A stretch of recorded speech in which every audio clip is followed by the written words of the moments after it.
음식 먹을 때 우리가 더 맛있게, 더 멋있게 먹기 위해서 우리 음식 겉면에 이 토치를 사용하거나 이 불맛을 내거나 하잖아요.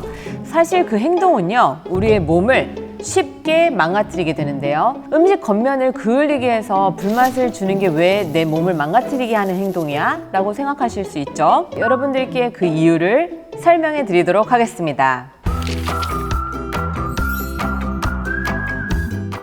요즘 코로나 때문에 다들 댁에서 요리 많이들 하시죠? 물론 배달 음식도 많이 드시기도 하는데요. 보통 뭐 많이 시켜 드시나요? 저는 집만 비우면 아이들이 치킨을 배달해 먹는데요. 그 브랜드와 조리법이 그렇게 다양한 줄은 정말 몰랐습니다. 아무튼 요즘 집에서 아이들이 어플로 이렇게 편하게 배달 음식을 먹고 하니까 제가 편하게 이렇게 바깥 일도 볼 수 있지만 건강에 그닥 좋지 않은 건 누구나 아시는 거죠. 그런데 우리가 음식을 조리하는 과정에서 생각지도 못한 부분에서 우리 인체에 해를 더 입게 되는 반응들이 있는데요. 겉면에 바싹바싹하게 하기 위해서 토치를 사용해서 겉면을 지지고 그러는 조리 방법의 차이부터 그 과잉의 탄수화물을 먹었을 때 그 당은 우리 인체의 단백질이랑 결합을 하거든요. 그러면 이 조직을 경화시키고, 그러니까 딱딱하게 만들고요. 기능 저하를 유발해서 최종 당화 산물을 만들어내는데요. 이것을 우리가 다른 말로 당독소라고 합니다. 이 당독소는요, 또 영어로 Advanced Glycation End Products라고 하는데요. 그냥 앞에 영어 첫 자를 따서 보면 AGE가 됩니다. AGE를 붙이면 우리 뭐가 되나요? 나이가 되는데요. 이렇듯이 이 당독소는 우리의 나이를 더 들게 하고요. 아프게 한다고 생각하시면 되겠습니다. 나이가 드는 거는 곧 노화잖아요. 이 노화가 되면 우리 얼굴부터 생각을 해보실 수가 있는데 이 주름 먼저 생각나시죠? 또 기억력 떨어지는 거, 또 인지력 이런 개선에서부터 가물가물하고 또 온몸이 쑤시고 이 눈도 침침해지고요. 이 만성 질환이랑 가까워지는데요. 여기에 이 당독소가 크게 관여를 하고 있습니다. 심지어 우리 시력 저하, 녹내장, 백내장, 황반 변성까지 관여를 하고 있습니다. 그렇다면 우리가 이 당독소를 어떻게 줄일 수 있을까요? 댁에 프라이팬 하나씩 있으시죠? 이 프라이팬의 사용을 되도록이면 자제해 줄 것을 추천하겠습니다. 프라이팬을 버려라 이러면 너무 극단적일 테니까요. 왜 프라이팬 사용을 자제해 달라고 부탁드리냐면요. 바로 이 당독소의 수치가 이 조리법에 따라서 상당히 많은 차이가 나기 때문인데요.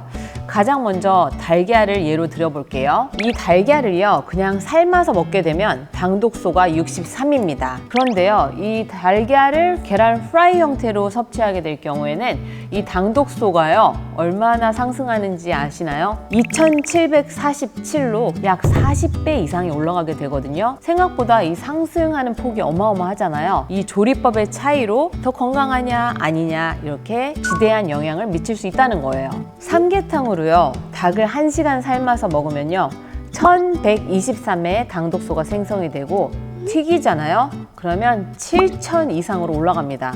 무려 7배 이상의 차이가 나는데 치킨을 바싹바싹하게 더 튀기잖아요.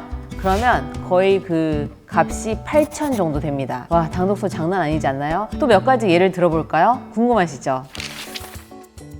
모유는요, 이 수유를 할 때 6인데 분유는요 486입니다. 분유도 이 열 처리 과정에 있어서 당독소가 상승을 하게 되는데요. 나중에 아이에게 전달된 이 당독소는 아이의 면역력을 떨어뜨리고요. 또 아토피와 같은 피부 질환에 쉽게 노출이 됩니다. 임신부도요, 임신 중에 먹는 음식으로 인해 이 당독소가 이 태아에게 고스란히 전달되니까요. 이 엄마가 먹는 음식도 신경 쓰셔야 되겠습니다. 또 우리가 건강식의 대명사로 불리던 선식은 어떨까요? 선식은 이미 곡물들이라서 고탄수화물이거든요. 그런데 얘를 볶아서 고온 처리를 하게 되면 이 당독소가 빠바바바방 상승을 하기 때문에 이 선식은 건강식이 아닙니다. 이렇게 하나하나 따져보니까 정말 먹을 게 없죠? 이러면 먹지 못해서 생기는 스트레스가 더 커질 수 있겠는데요. 아는 만큼 보이는 거니까 이 모르고 당독소를 계속 드시는 것보다 알고 드시게 되면 이 통제도 할 수가 있고 제어가 되잖아요. 장점과 단점을 잘 따지고 나에게 더 이로울지 해로울지는 잘 판단해 주시기 바랍니다. 오늘도 건강하고 행복한 하루 되세요.